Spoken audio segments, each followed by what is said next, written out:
सर्वावतारधर्तारं भुक्तिमुक्तिप्रदायकं वन्देऽहं श्रेष्ठदेवं तं हरिकृष्णं मनोहरम्।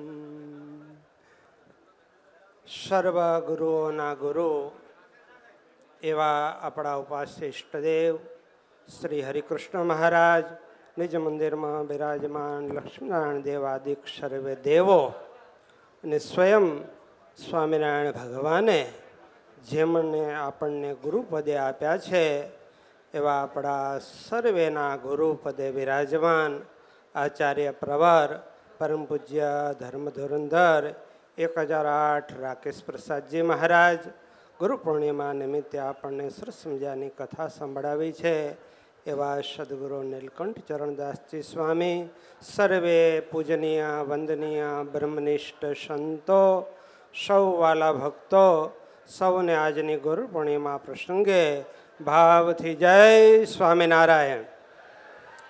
આપણા સૌના હો ભાગ્ય છે કે આપણને સ્વયં સ્વામિનારાયણ ભગવાને આવા આચાર્યનું પદ સર્વ ત્યાગી ગૃહિના ગુરુપદે આપ્યું છે, અને એ પણ ધર્મકૂળની અંદર.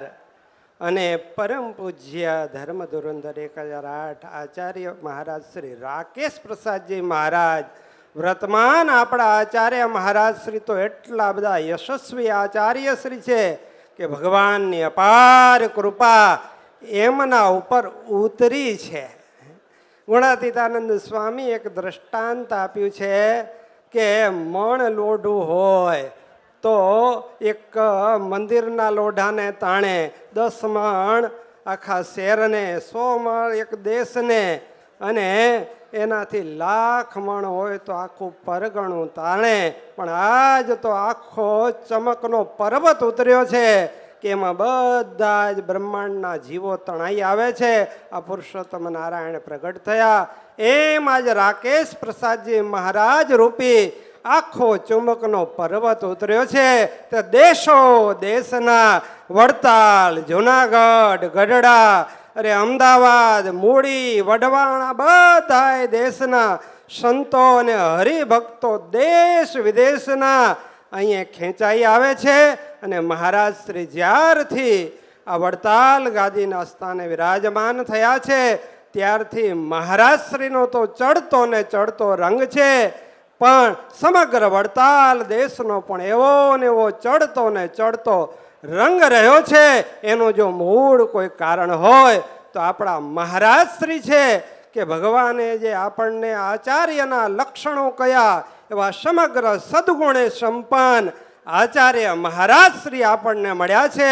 તેવા મહારાજ શ્રીના ચરણમાં આજે ગુરુ પૂર્ણિમા નિમિત્તે કોટી કોટી વંદન કરીએ. અને મહારાજ શ્રીના રોમ રોમમાં જે મૂળ સંપ્રદાય પ્રત્યેની જે નિષ્ઠા છે એવી નિષ્ઠા આપણને પણ આવે. અને વૃક્ષની આ મૂળમાં પાણી રેડીએ ને તો બીજા બધા પાંદડાને એ તો બધા આપોઆપ લીલા રહે. એમાં આપણે મૂળને વળગી રહીએ. અને મહારાજ શ્રી પણ આપણને આહવાન કરે છે કે આપણા મૂળ મંદિરો તો ધોલેરા ધામનો શતાબ્દી મહોત્સવ આવે છે, એમાં પણ આપણે તન મન ધનથી સેવા કરીએ. આવા ગુરુ જે આપણા છે એવા મહારાજ શ્રી એને રાજી કરીએ.